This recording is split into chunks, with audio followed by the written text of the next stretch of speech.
El día de hoy vamos a reflexionar sobre la carta a los Colosenses, una de las cartas que está dentro de la categoría de las cartas paulinas, conocidas como las cartas de la prisión. ¿Y por qué son consideradas como las cartas de la prisión? Porque estas cartas fueron escritas mientras el apóstol Pablo estuvo prisionero. Muy probablemente estas cartas fueron escritas cuando estuvo prisionero en Roma, en la descripción que tenemos en Hechos, en el último capítulo, o probablemente en otra estancia como prisionero en Roma, que no tenemos registrado en el Nuevo Testamento. Lo importante aquí es entender que Efesios, Colosenses, Filipenses y también Filemón, estas 4 cartas, tienen en común que fueron escritas en el mismo lapso en el cual Pablo estuvo preso.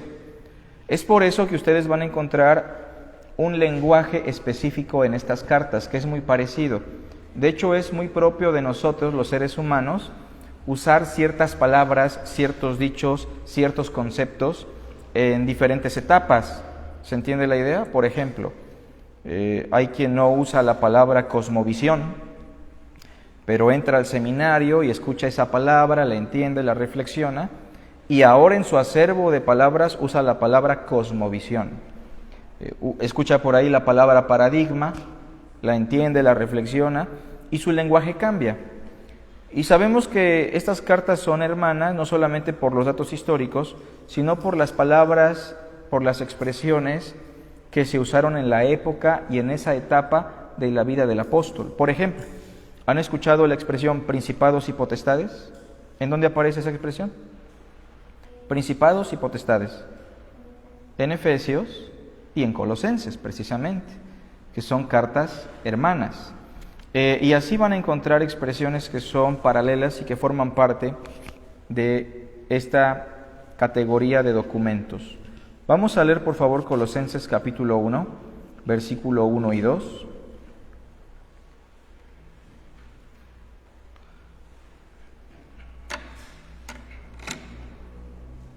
¿Lo tenemos todos?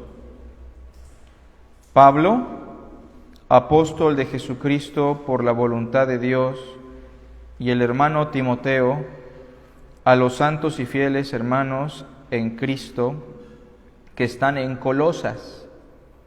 Gracia y paz sean a vosotros, de Dios nuestro Padre y del Señor Jesucristo.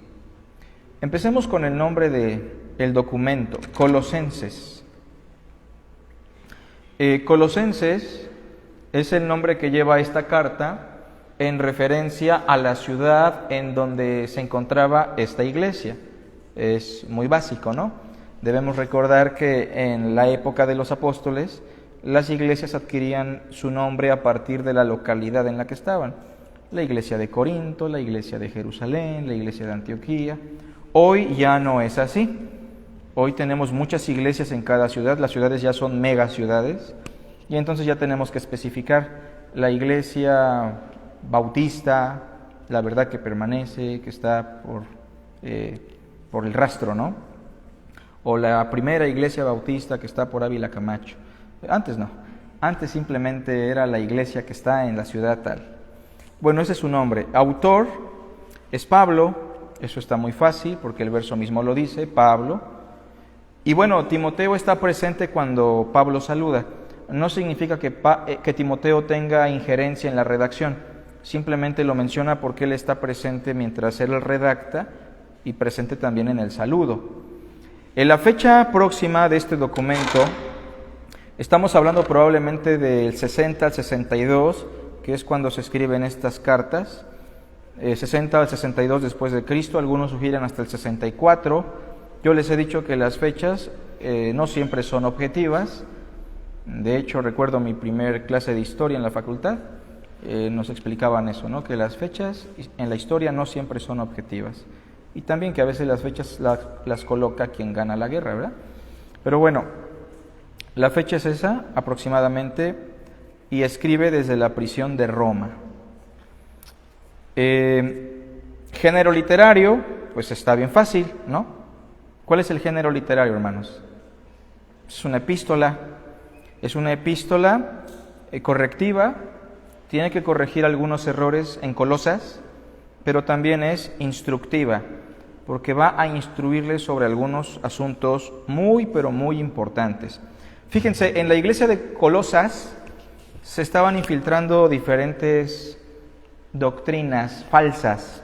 Una de ellas es la herejía judaizante, que también estaba plasmada con los Gálatas, ¿no? Otra cosa que estaba minando la doctrina de los colosenses eran algunas filosofías orientales que hablaban del cristianismo con un toque de misticismo. También eso estaba por ahí. Y otra de las cosas que están ahí también maltratando la doctrina de la iglesia en Colosas son algunas prácticas como el ascetismo. ¿Alguien sabe lo que es el ascetismo? Esto de infringirse dolor para mortificar el pecado. O el monasticismo, que ya es un concepto más nuevo, pero aplica esta idea de aislarse del mundo totalmente, de la tecnología, de la comida, de la relación, etc. Esto también estaba permeando la iglesia de Colosas. Entonces se fusionan tres cosas: el judaísmo, el misticismo y algunas prácticas que dañan el cuerpo principalmente. Bueno, ¿cuál es el tema principal? ¿Alguien ha leído Colosenses alguna vez? ¿Cuál es el tema que usted pudo detectar? El principal. De hecho, esta carta la están enseñando en Cardel a nuestros hermanos. Por eso le vamos a pedir a nuestro hermano Olivares que no nos diga, ¿verdad? Bueno, que sí nos diga, pero después de que lo digan los demás. ¿Cuál sería uno de los temas o el tema predominante de Colosenses? ¿Alguien? A ver, levante la mano quien ya leyó Colosenses. Ok. Cuando usted leyó Colosenses, hermana, ¿notó algún tema predominante? Que Cristo logró esto y es suficiente para todo. Ah, muy bien. Ay, no lo han puesto, hermana. Palomita. Muy bien, hermana. No os voy a quitar la chamba. Efectivamente, el tema principal de Colosenses es la preeminencia de Cristo. Espero que nuestro hermano Olivares no nos vaya a corregir. Pero el tema principal es ese, la preeminencia de Cristo. En todo sentido, preeminente en el sentido de que en Él estamos completos.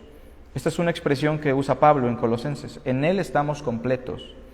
En Él habita la plenitud de la deidad. Él es la cabeza de la iglesia, la cabeza de todo principado. Él es la imagen del Dios invisible. En Él se encuentra la plenitud del conocimiento. Él es la plenitud del misterio de Dios. Entonces, este documento es altamente cristológico.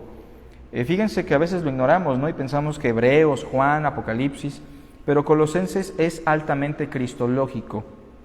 Creo que de las cartas de la prisión es el más cristológico. Efesios, por ejemplo, sí menciona mucho a Cristo, ¿no? Como el medio de las bendiciones, en Cristo, en Él. Pero Colosenses apunta más a su preeminencia, a que Él es cabeza de la iglesia. Ese es el tema principal, la preeminencia de Cristo. Propósito, vamos con el propósito. El propósito es ayudar a entender a la iglesia de Colosas que en Cristo estamos completos. Eso es muy importante, hermanos. No nos hace falta nada en Cristo. Esto el cristianismo lo ha perdido de vista. Y muchos cristianos siguen pensando que necesitan algo para estar completos. Necesito esforzarme para que mi salvación esté completa. Necesito ayunar para que Dios me otorgue sus bendiciones. Necesito dar un peso para que Dios me dé dos. Está mal, porque en Cristo ya estamos completos en todo sentido. Eso es muy importante.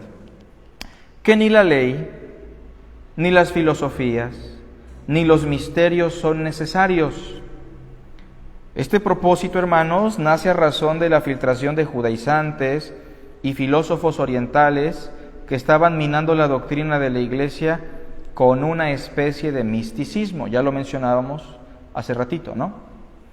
Bueno, entonces ya vamos entendiendo un poquito algunos aspectos de Colosas. Vamos a la estructura. Voy a tratar de no tardar mucho en la estructura para darle más tiempo a los temas teológicos.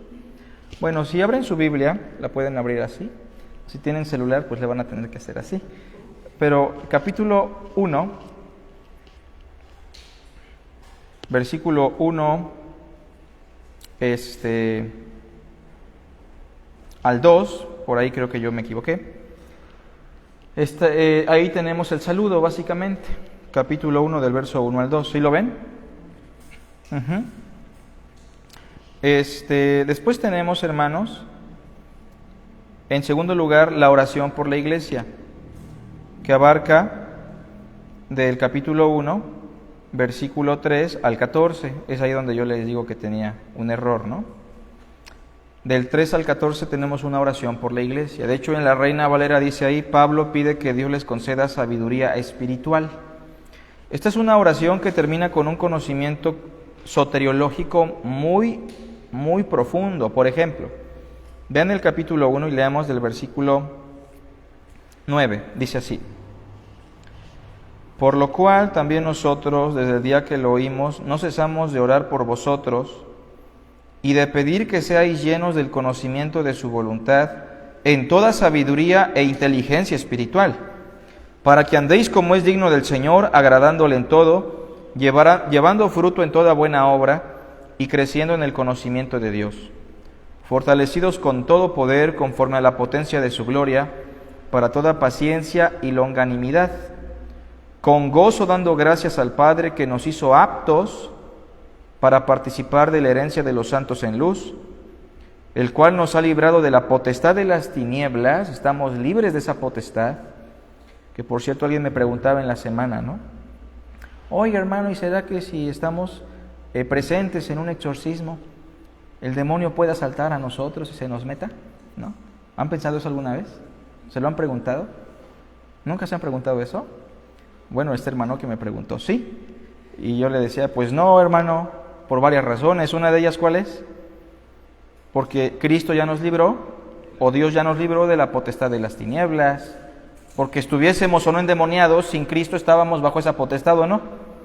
Y la segunda razón, pues ¿cómo va a sacar al Espíritu Santo, no? Ni que fuera más fuerte el demonio. Y dice después el verso 13, y trasladado al reino de su amado Hijo. Pregunta, ¿ya estamos en el reino? ¿Cómo ven? Sí, ¿no? El verso ahí lo dice, ya nos trasladó al reino, en quien tenemos redención por su sangre, el perdón de pecados. Frase que aparece también en Efesios, ¿no? Por eso son frases hermanas. Número 3, se nos presenta la preeminencia de Cristo. Y aquí vamos a explicar este pasaje interesante. Esto lo abarca el capítulo 1, del verso 15 al 23. Con respecto a la preeminencia de Cristo, quiero que leamos una porción, verso 15. Lo leemos en voz alta todos, dice así: Él es la imagen del Dios invisible, el primogénito de toda creación. ¿No les llama la atención esa expresión final?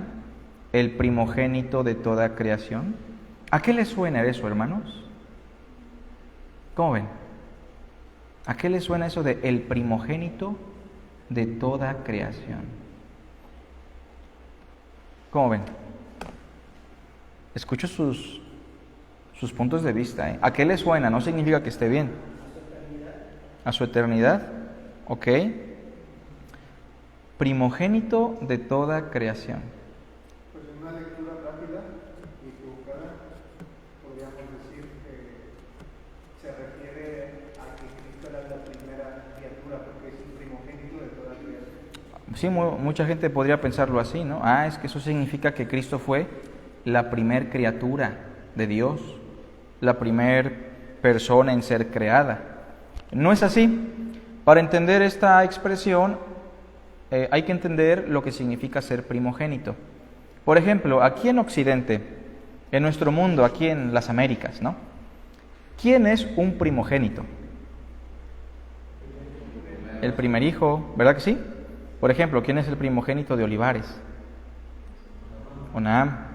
Bueno, es que en Occidente, tradicionalmente, el primogénito es el primero que nace, ¿o no?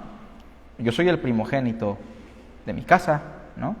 Y el único hombre, por cierto, gracias a Dios. No es cierto. Me quieren mucho mis hermanas.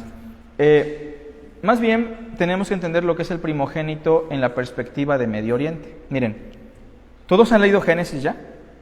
¿Sí?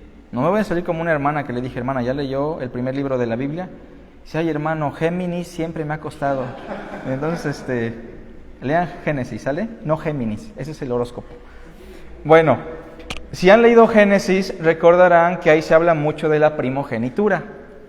De hecho, hubo un hombre llamado Isaac, que tuvo 2 hijos. ¿Se acuerdan cómo se llamaron sus hijos? Jacob y Esaú. ¿Quién fue el primero que nació?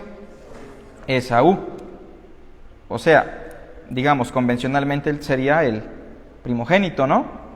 Pero fíjense que en Medio Oriente la primogenitura no es algo que obtenemos por nuestro nacimiento. La primogenitura es algo que nos ganamos. ¿Por qué? Porque la primogenitura es esa virtud por la cual nosotros somos la imagen de nuestro Padre cuando Él muere. ¿Se entiende? Somos quien representa más dignamente a nuestro Padre cuando ya no está. Y el Padre me otorga ese título de primogénito porque Él ve que yo soy digno representante de Él. ¿Se entiende la idea? En este caso, por ejemplo, ¿quién quedó como primogénito? ¿Esaú o Jacob? El menor, ¿se dan cuenta? Y no era precisamente el primero que nació.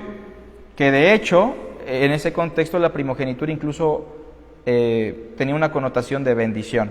Eso es otro tema. Pero sí recuerdan que Esaú la cambió por un plato de lentejas con plátano macho y tocino y todo eso. Bueno, no sabemos si llevaba eso, pero eso sí pasó. Ahora, después en el mismo Génesis tenemos a Jacob. Y Jacob tuvo 12 hijos. ¿Cómo se llamó su primer hijo? Rubén. Pero ¿quién fue el primogénito de Jacob? Judá. ¿Y alguien sabe por qué? Porque fue el único que estuvo intercediendo por toda la situación de José, de Benjamín. Pero por ahí la profecía dice, no será quitado el cetro de Judá, ni el legislador de entre sus pies, hasta que venga el que ha de venir. Fíjense cómo Judá llegó a ser el primogénito y Rubén no. Otra razón es porque Rubén se acostó con una de las mujeres de su padre, ¿se acuerdan? Entonces, vuelvo a reiterar, ¿qué significa ser primogénito en el pensamiento bíblico? Ser el digno representante ¿de quién?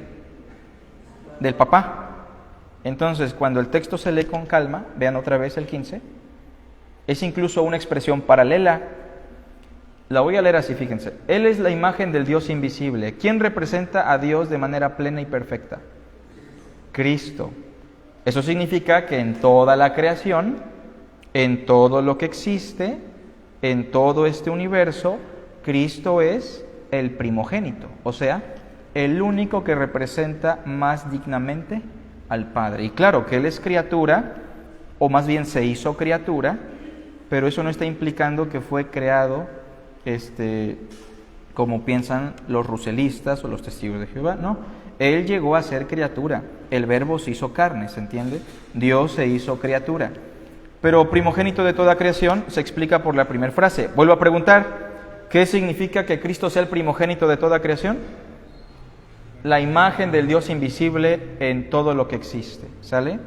Cuando Dios creó a Adán, por ejemplo, si nosotros vemos a Adán, ¿ya lo vieron? ¿Vemos a Dios o no? ¿Cómo ven? Cuando vemos a Adán, a David, ¿vemos a Dios o no? Véanlo, hermanos. ¿Pueden ver a Dios ahí?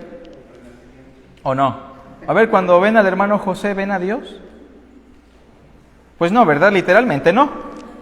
Pero podemos ver la imagen y semejanza de Dios en ellos, ¿o no? Es más, vamos a decir, en Adolf Hitler podíamos ver la imagen y semejanza de Dios, ¿o no? ¿Cómo ven?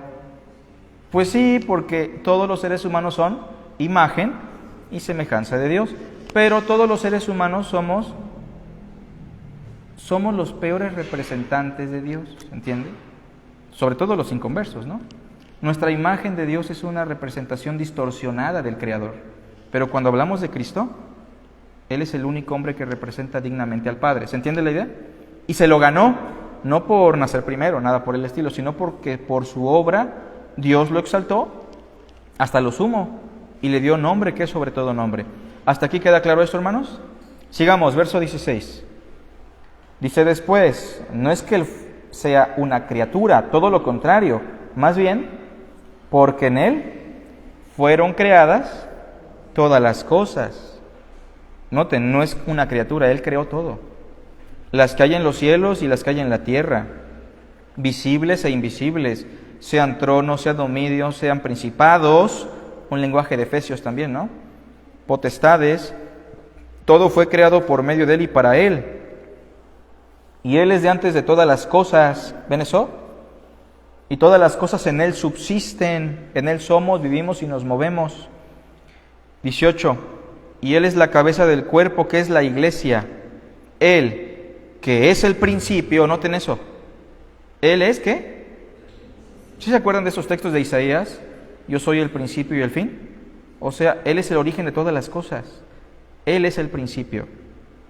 El primogénito de entre los muertos, es decir, Él también tiene preeminencia entre todos los que han muerto, porque Él resucitó, ¿se acuerdan? Sigue diciendo, para que en todo, en este mundo, entre los muertos, en el cielo, en la tierra, en todo tenga la preeminencia, por cuanto agradó al Padre que en Él habitase toda plenitud. Y bueno, sigue diciendo muchas cosas, ¿no? Esto abarca capítulo 1, verso 15 al 23. Punto número 4, con respecto a la estructura, se habla de la suficiencia de Cristo entre los gentiles. De hecho, si ven conmigo una porción por ahí, busquen por favor el capítulo 2, versículo... Perdón, me equivoqué, ¿verdad? Capítulo 1, verso 24. 1:24, ¿lo tenemos? Dice así: ahora me gozo en lo que padezco. Acuérdense que estaba prisionero. Ahora me gozo en lo que padezco por vosotros y cumplo en mi carne, noten lo que dice, lo que falta de las aflicciones de Cristo. ¿Cómo que lo que falta de las aflicciones de Cristo? ¿No dijimos que Cristo ya es suficiente y pleno? ¿Qué parece que está diciendo Pablo? ¿Sí lo ven? Como pareciera que dijera que la crucifixión y todo lo que sufrió no fue suficiente, ¿no? Como que todavía le tiene que completar. ¿Pero significa eso, hermanos? ¿Qué significa eso de y cumplo en mi carne lo que falta de las aflicciones de Cristo por su cuerpo que es la iglesia? Bueno, no que la obra de redención o de expiación no fuera suficiente, sino más bien que lo que se padece por la iglesia del Señor, sobre todo en el ámbito del ministerio, es una cuestión que en Pablo todavía no se había realizado plenamente. Él tenía que seguir sufriendo las mismas aflicciones que sufrió Cristo por causa de su iglesia. ¿Se entiende la idea? Ok, sigamos leyendo el versículo 25. De la cual fui hecho ministro según la administración de Dios que me fue dada para con vosotros, para que anunciase cumplidamente la palabra de Dios, el misterio que había estado oculto desde los siglos y edades, pero que ahora ha sido manifestado a sus santos, a quienes Dios quiso dar a conocer las riquezas de la gloria de este misterio entre los gentiles. ¿Cuál es ese misterio? Que es Cristo, ¿entre quién? Entre los gentiles. Ese es el misterio, que Cristo también iba a redimir a los gentiles. De hecho, esto aparece también en Efesios capítulo 3, ¿no? Ese es el misterio. Después, punto número 5, la parte 5 nos habla de la plenitud que tenemos en Cristo. En Cristo estamos plenos, completos. ¿Quieren ver? Capítulo 2, versículo 8, dice así: mirad que nadie los engañe, hermanos, por medio de filosofías y huecas sutilezas, según las tradiciones de los hombres, conforme a los rudimentos del mundo y no según Cristo, porque en Él habita corporalmente toda la plenitud de la deidad, y vosotros estáis completos en Él, que es la cabeza de todo principado y potestad. Otro lenguaje importante. En Él también fuisteis circuncidados con circuncisión no hecha a mano, al echar de vosotros el cuerpo pecaminoso carnal. Noten la frase que viene, en la circuncisión de Cristo. A ver, hermanos, quiero preguntarles, ¿nosotros ya cumplimos la ley? Fíjense qué pregunta. La voy a cambiar. ¿la justicia de la ley ya se cumplió en nosotros o no? ¿Cómo ven? Fíjense la pregunta, ¿la justicia de la ley ya se cumplió en nosotros? En Cristo, sí. Fíjense, Aurelio, todos los varones aquí presentes, legalmente sí nos practicamos la circuncisión al 8º día. ¿Cómo ven? Fíjense lo que digo. Legalmente. Vean lo que dice el verso al final. Ahí lo dice, ¿no?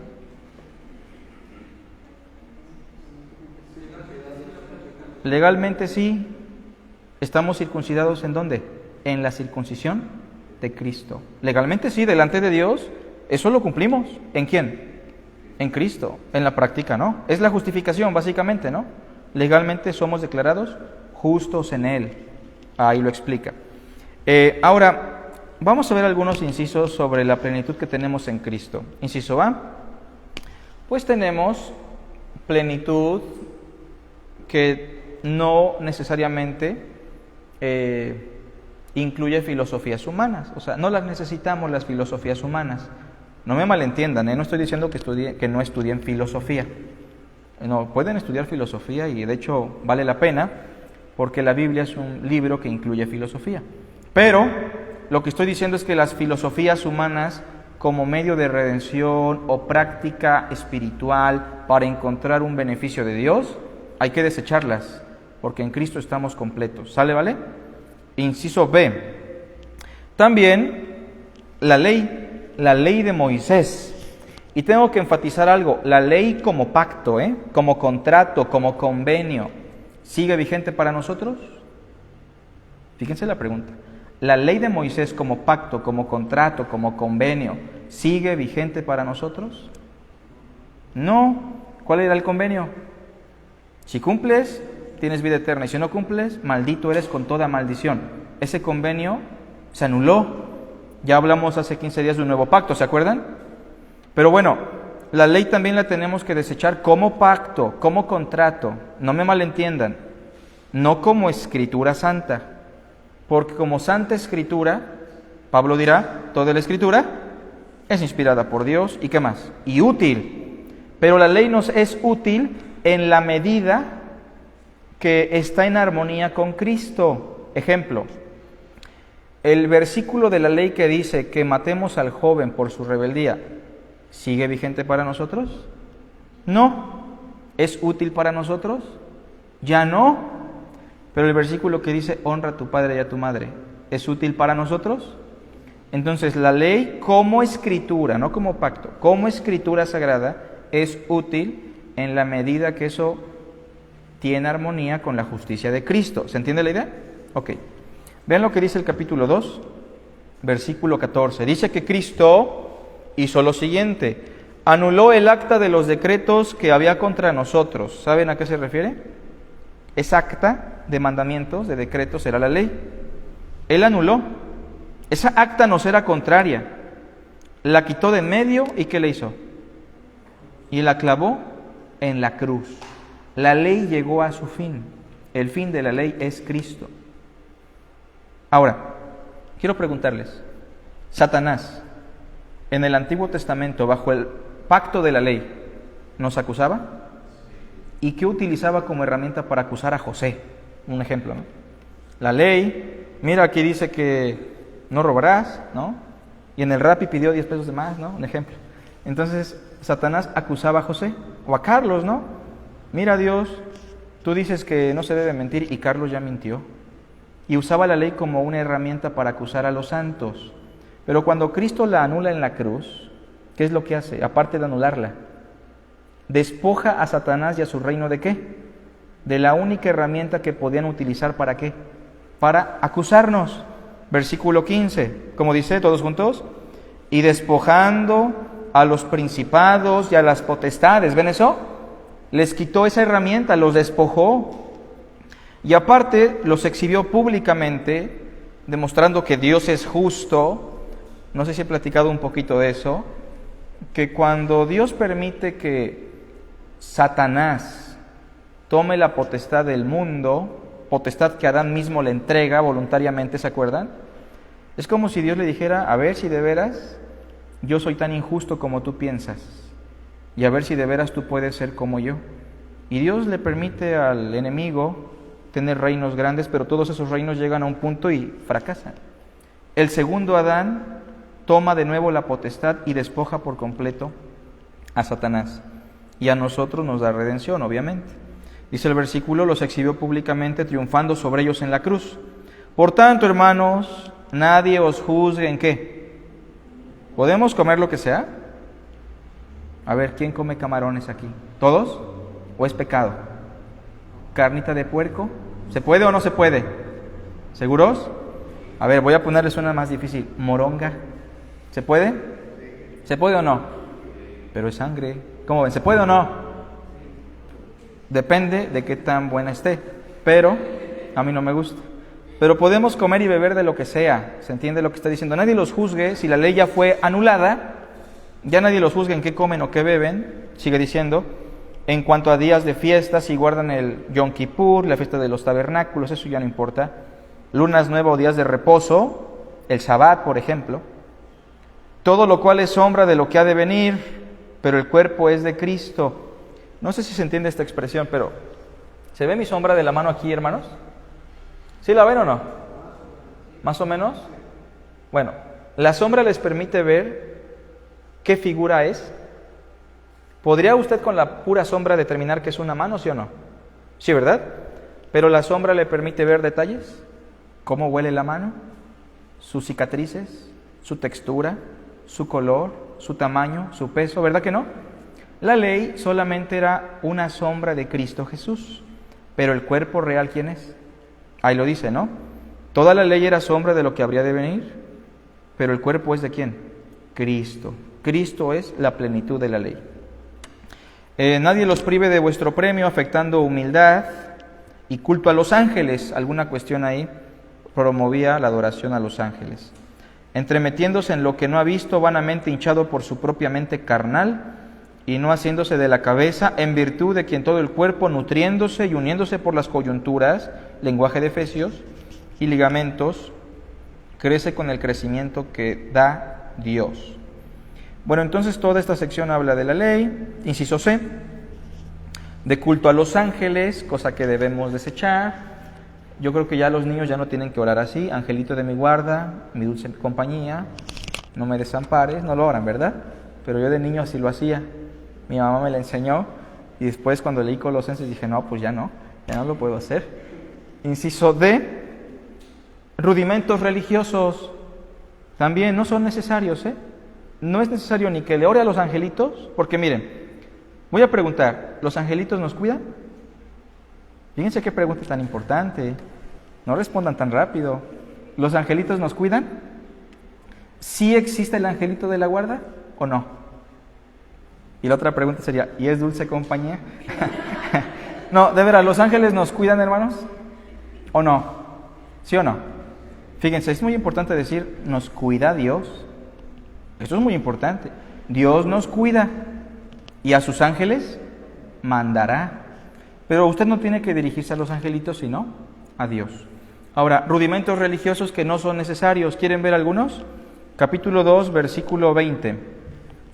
Pues si habéis muerto con Cristo, eso se supone que ya pasó, en cuanto a los rudimentos del mundo, ¿por qué como si vivieseis en el mundo se someten a preceptos? Tales como, no hagas esto, no gustes aquello, ni aun lo toques, en conformidad a mandamientos y doctrinas ¿de quién? De hombres, cosas que todas se destruyen con el uso. Esas cosas no permanecen. Como si yo les dijera, hermanos, vamos a hacer cadena de oración, ¿no? Desde hoy hasta el próximo jueves de ayuno, de oración si podemos hacer, ¿no? De ayuno. Y Betty no va a comer con José el viernes, y Aurelio y Laura el sábado, y Gloria el domingo, ¿no? Y la hermana Guilla el lunes. Y ponemos así una cadena de ayuno como si eso fuera a darnos algo. Todas esas cosas se destruyen ¿con qué? Con el uso, no tienen relevancia alguna. El ascetismo, el monasticismo, el golpearse el cuerpo para mortificar el pecado como lo hacían los antiguos monjes, O como algunos padres del cristianismo se quemaban las manos en el comal cuando tocaban la mano de una mujer, no tiene nada que ver con el cristianismo. Son prácticas mundanas. Esos sí son rudimentos mundanos, ¿no? Dice el versículo 23, tales cosas tienen a la verdad cierta reputación, ¿o no? Porque miren, ese hombre que ayuna 40 días seguidos, ¿gana reputación en su denominación o no? Ese hombre que se la pasó aislado en el monasterio toda su vida, ¿gana reputación entre los monjes o no? ¿Sí? Tienen cierta reputación de sabiduría en culto voluntario, en humildad y en ¿qué más? Y en duro trato del cuerpo. Pero ¿saben qué, hermanos? No tienen valor alguno contra los apetitos de la carne. ¿Quién quiere pecar más? ¿El que tiene la panza llena o vacía? ¿Cómo ven? Cualquiera, ¿no? Eso no tiene ninguna relevancia. ¿A quién le da más ganas de pecar? ¿El que vive en contacto con la sociedad o el que está aislado de la sociedad? No tiene nada que ver eso, ¿sale? Bueno, punto número 6, en cuanto a la estructura, se nos habla de la renovación en Cristo, o renovación mental, ¿no? Eso abarca el capítulo 3, verso 1 al 17. Cuando hablamos de la renovación mental, estamos hablando del arrepentimiento. Acuérdense que la renovación mental y el arrepentimiento son lo mismo, un cambio de mente. La palabra arrepentimiento, si se acuerdan qué palabra es en el griego, metanía. Meta, ¿qué es? Cambio. Nous, ¿qué es? Mente, entendimiento. Metanía, cambio de entendimiento. Pablo lo dice en Romanos de esta manera: no se conforman en este siglo, sino cambien su vida, transfórmense por medio de ¿qué? De renovar su mente. Y si hacen eso, pues van a comprobar cuál es la voluntad de Dios, ¿no? Ahora, aquí lo dice Pablo y en Efesios también, pero lo plasma de una manera a veces un tanto distinta. Vean por favor el capítulo 3, versículo, ahorita les digo, 12. Dice: vestíos pues como escogidos de Dios, santos y amados, de entrañable misericordia, de benignidad, de humildad, de mansedumbre, de paciencia, soportándoos unos a otros y perdonándoos unos a otros, si alguno tuviere queja contra otro. De la manera que Cristo os perdonó, así también hacedlo vosotros. Y empieza a hablar de cómo debemos renovar nuestra forma de pensar. Quiero que vean con detalle, por ejemplo, el capítulo 3, versículo 9 y 10. Aquí se usan dos expresiones clave. Renovar nuestra mente, hermanos, es como un cambio de ropa. ¿Cada cuánto se cambia la ropa usted? ¿Todos los días? ¿Seguros? Porque, bueno, ya no digo porque a veces traigo la misma camisa, ¿verdad? Pero la ropa se cambia todos los días, se supone, ¿no? Al menos aquí en América. En Europa, quién sabe. Pero, renovar la mente es una actitud y una práctica que debemos realizar todos los días. ¿Cómo cambiamos la ropa? Por ejemplo, verso 9. No mintáis los unos a los otros. ¿Qué dice?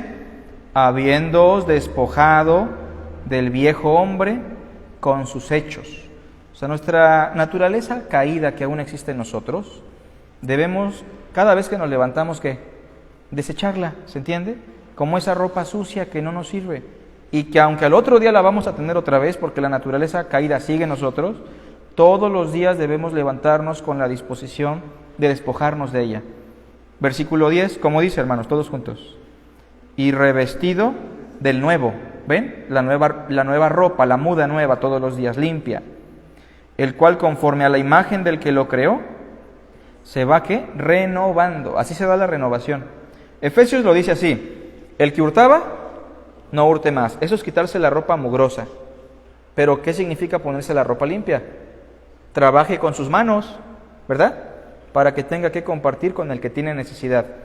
Ninguna palabra corrompida salga de vuestra boca. Eso es quitarse la ropa sucia. ¿Y la limpia? La palabra que sea buena para la mutua edificación.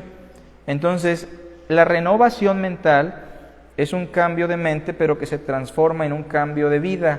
A ese fenómeno se le conoce como la conversión. En otras palabras, dejen de hacer lo malo. ¿Qué más? Y aprendan a hacer el bien. Bueno, de eso habla esa sección. Punto número 7.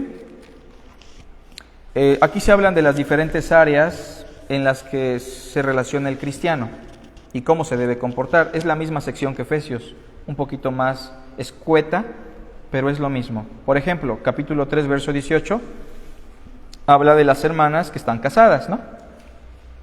Y cómo se deben sujetar, cómo deben someterse a sus esposos, cómo conviene en el Señor. Verso 19, los hombres que están casados, los cristianos, deben amar a sus mujeres y no ser rudos, ásperos con ellas, que a veces somos muy ásperos, ¿no? Muy rudos. Los hijos deben obedecer a sus padres en todo, porque esto agrada a Dios. Los padres no deben provocar a sus hijos para que no se desalienten. 22, los que están sometidos a un amo, a un patrón, como les llamamos nosotros, porque la esclavitud ya cambió de modalidad. Y bueno, habla de diferentes áreas, ¿no? Capítulo 4, verso 1, los que tenemos tal vez gente trabajando con nosotros. Verso 1 dice, hacer lo que es justo y recto con vuestros siervos. Y de eso trata la sección, ¿sale? Termino. Punto número 8. Instrucciones finales, abarca del capítulo 4, versículos 7 al 18. Dice el 7, todo lo que a mí se refiere os lo hará saber Tíquico, amado hermano y fiel ministro y consiervo en el Señor. Y empieza a hablar de diferentes personajes. Por ejemplo, en el versículo 9, ¿de quién habla? Onésimo, que de hecho él tiene la encomienda de llegar allá con ¿quién? ¿Se acuerdan? Con Filemón y restaurar esa relación. Es una carta hermana en ese sentido. Y así también se habla, por ejemplo, en el verso 10 de Aristarco, compañero de prisiones, y también de Marcos, ¿lo ven? Marcos, el que escribió el Evangelio. También se habla de Bernabé como su tío. Y bueno, verso 12 habla de Epafras, un hombre que probablemente fue quien fundó la iglesia de Colosas. Es probable que él haya sido el fundador. Y en el versículo 17 se habla del pastor, probablemente. Que no sé si han leído Filemón, y yo creo que sí. ¿Saben quién era Arquipo? ¿Se acuerdan de Filemón? Y fíjense, dato interesante. Filemón y Apia eran esposos y tenían un hijo llamado Arquipo. Pero ese Arquipo era el pastor de la iglesia de Colosas, muy probablemente. Y por eso se dice en el 17, decid Arquipo, mira que cumplas el ministerio que recibiste en el Señor. Era un pastor probablemente, pero que andaba por ahí medio desanimado, ¿no? O con negligencia. Temas teológicos, hermanos, ya para ir terminando la lección. Temas teológicos. Con respecto a la teología, lo que podemos decir es que se habla de Dios como nuestro Redentor suficiente, sobre todo en el primer capítulo. Esa es la teología más predominante. Dios como nuestro Redentor suficiente. Punto número 2, sobre la cristología ya platicamos un poquito, ¿verdad? Inciso A, se nos habla de Cristo como la revelación plena de Dios. ¿En qué momento? Cuando dice, Él es la imagen del Dios invisible. ¿Sí se acuerdan que Cristo dijo, el que me ha visto a mí, ha visto al Padre? ¿Qué quiso decir con eso? Les voy a dar dos opciones. Inciso A, ¿quiso decir que Él era Dios? Inciso B, quiso decir que Él era el digno representante de Dios el Padre. Eso, ¿no? No estaba diciendo que Él era el Padre, porque eso no va acorde a la doctrina bíblica. Cristo no es el Padre, ¿verdad? Cristo es Dios, el Padre es Dios, pero ¿son distinguibles o no? Más bien cuando dijo, el que me ha visto a mí, me ha visto al Padre, lo que está diciendo es, yo soy la imagen del Dios invisible. No tienes que ver a Dios, es imposible que lo hagas. Pero si me ves a mí, has visto a Dios en ese sentido, ¿no? O sea, el carácter de Cristo es el carácter de Dios. Inciso B, también se presenta a Cristo como creador. Ya lo leímos, ¿verdad? En Él fueron creadas todas las cosas. Inciso C, Cristo como cabeza de la iglesia. Cristo es la cabeza de la iglesia y hay que recordarlo, ¿no? Platicábamos con unos hermanos, a veces se piensa que el pastor tiene la última palabra y a veces, aunque uno no lo busque, los hermanos de manera natural esperan que el pastor sea determinante en todas las cosas. Pero debemos recordar que la cabeza de la iglesia es Cristo Jesús, hermanos. Eso es muy importante. No deben arrojar sobre los hombros de los pastores una posición que no les corresponde, ¿no? Y bueno, tampoco digo con esto que menospreciemos a los pastores, ¿no?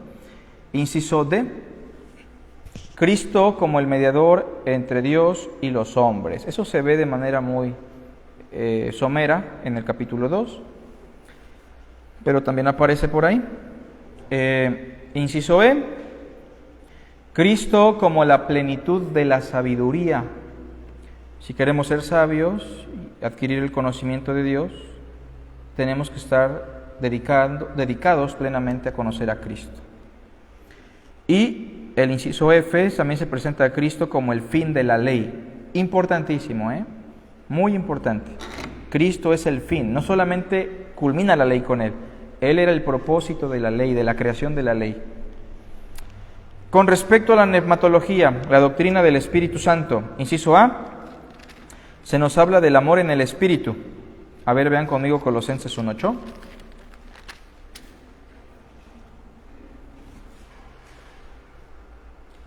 ¿Qué dice? Quien también os ha declarado vuestro amor en el Espíritu. ¿Qué es eso? Del amor en el Espíritu. ¿Alguien sabe? Porque a veces los chavos dicen, yo amo a esta muchacha. Ah, pero es el amor en el Espíritu, ¿no? No precisamente. ¿Qué es eso del amor en el Espíritu? ¿Alguna idea? ¿No? Sí saben cuál es la obra principal del Espíritu Santo, ¿verdad? ¿Cuál es? Cristo lo dijo, recordarles todas las cosas que yo les dije, guiarlos a la verdad. Bueno, eso con respecto al mundo, convencerlos de pecado, juicio y justicia. Pero con respecto al creyente, en una sola frase, el Espíritu Santo tiene como labor principal conformarnos a la imagen de Cristo. ¿Sale?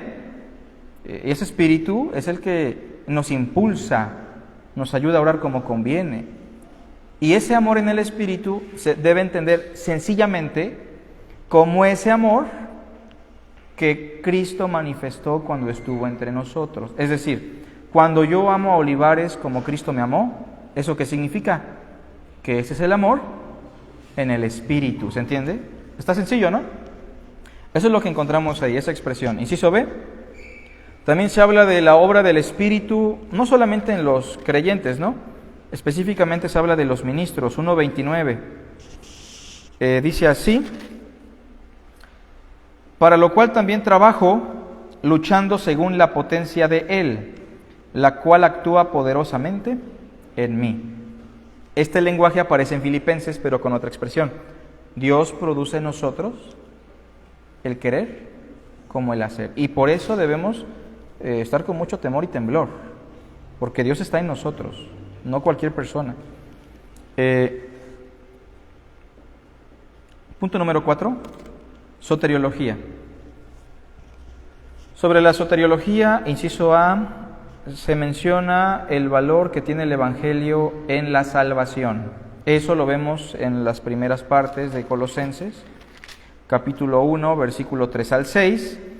Siempre orando por vosotros, dando gracias a Dios, o damos gracias a Dios, Padre de nuestro Señor Jesucristo, habiendo oído de vuestra fe en Cristo Jesús y del amor que tenéis a todos los santos. Ahí está el amor del Espíritu, ¿no? A causa de la esperanza que os está guardada en los cielos. ¿Alguien sabe cuál es esa esperanza que nos está guardada en los cielos? La resurrección, ¿no? Ese cuerpo glorificado. Filipenses lo dice de otra manera, mas nuestra ciudadanía está en los cielos, de donde también esperamos a nuestro Señor Jesucristo, el cual transformará el cuerpo de la humillación nuestra, para que sea semejante al cuerpo de la gloria suya. Sigue diciendo, por cierto, ¿no? Vamos a morar en los cielos, de paso, ahí lo dice, ¿no? De la cual ya habéis oído por la palabra verdadera, ¿de qué? Del Evangelio. El Evangelio tiene un énfasis en esta sección, si lo leen con calma lo van a notar. Inciso B, también se habla de la permanencia en el Evangelio como manifestación de nuestra salvación. Somos salvos por gracia, ¿verdad? no por la permanencia, ni por la perseverancia. Pero la perseverancia y la permanencia en la fe es evidencia de que somos salvos, ¿se entiende? Es decir, quien persevera hasta el fin, ese será salvo. No que la perseverancia nos salve, sino más bien esa es la evidencia de que Dios está en nosotros. Vean conmigo el 1:23. Dice así: si en verdad permanecéis fundados y firmes en la fe, y sin moveros de la esperanza del Evangelio que habéis oído.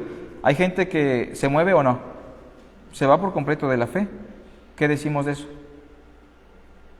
Juan lo dice, ¿no? ¿Salieron de nosotros? Pero no eran de nosotros. Pablo también lo dice. Es necesario que pase eso para que se manifiesten quiénes son aprobados. Sigue diciendo, el cual se predica en toda la creación, se refiere al mundo conocido, ¿no? América todavía no fue descubierto en esa época, sino hasta el siglo XVI. Que está debajo del cielo, del cual yo, Pablo, fui hecho ministro. Inciso C. Se habla de la justificación que recibimos en Cristo. No con los términos que usa Pablo en Romanos, pero sí se acuerdan de la expresión que leímos, ¿estamos circuncidados en Él? Eso habla de nuestra condición legal, de que estamos declarados justos por la obra de Cristo, que practicamos la justicia de la ley y ya la cumplimos en Cristo. Y por último, punto número 5, sobre eclesiología. Miren, Efesios habla de eclesiología, que es otra de las cartas de la prisión. ¿A quién le tocó Efesios? ¿Alguien se acuerda? A David, ¿verdad? Pero Efesios enfatiza un aspecto de la eclesiología, la unidad del cuerpo de Cristo. Ese es el énfasis de Efesios, el cuerpo de Cristo y su unidad. Pero el aspecto eclesiológico que destaca Colosenses, ¿saben cuál es? ¿Sí, verdad? La autoridad de la iglesia. Bueno, no me refiero a que la iglesia tenga la autoridad, aunque tiene. Me refiero a la autoridad de la iglesia que es Cristo, entre paréntesis, ¿no? Cristo es la cabeza, el preeminente, el fundamento de la iglesia, la autoridad máxima. Ya leímos esa porción, que es el capítulo 1, verso 18 al 20, lo vamos a leer otra vez.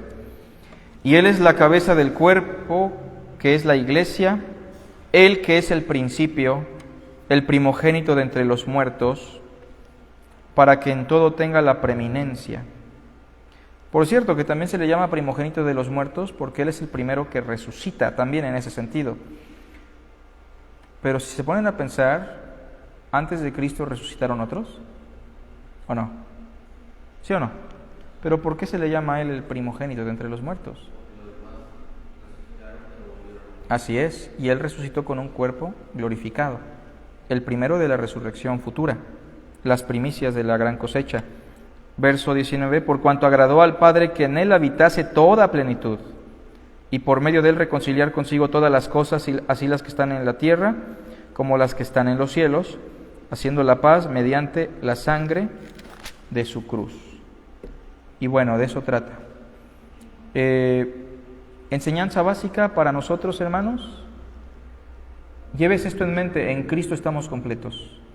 No necesitamos a nadie más. A veces pasa que queremos tener un consejero, ¿no? Y fíjense que la iglesia fue creada con ese fin, que tengamos hermanos con quien poder encontrar consuelo, edificación. Pero a veces no los tenemos. Basta decir que tenemos a Cristo o no. Él está con nosotros todos los días hasta el fin del mundo. A veces no sabemos qué hacer y no tenemos al pastor, a los maestros. Tenemos a Cristo. Escuchemos a Jesús de Nazaret. Yo les animo a que lean los evangelios. Les animo a que estudien documentos cristológicos, Hebreos, Romanos, Apocalipsis, Colosenses. Van a encontrar un gran beneficio. Fíjense que el mayor beneficio que yo he encontrado en la vida cristiana es estudiar durante mucho tiempo a conciencia la Biblia, sobre todo en lo referente a Jesús. Si hacemos eso, hermanos, estamos encontrando un gran beneficio. Pero de antemano, legalmente ya estamos completos, ¿eh? ¿Alguna pregunta, comentario, hermanos, con toda confianza? ¿No? Bueno, pues vamos a hacer una oración para despedirnos. Padre nuestro que estás en los cielos, gracias por tu hermosa y santa palabra. Bendícela, Señor, y bendice a nuestros hermanos que no pudieron asistir, aquellos que están en enfermedad, especialmente por Rosendo, por Israel, por aquellos que están padeciendo, por nuestra hermana Elena en Cardel. Y te pedimos también por los predicadores de nuestra iglesia, los que van a Cardel, nuestro hermano Héctor, por los maestros y por todos los ministros, Señor, de la iglesia, las maestras de niños, los de jóvenes, los que ayudan, los que sirven. Tú bendice nuestra semana, Señor, de acuerdo a tu voluntad en Cristo Jesús. Amén.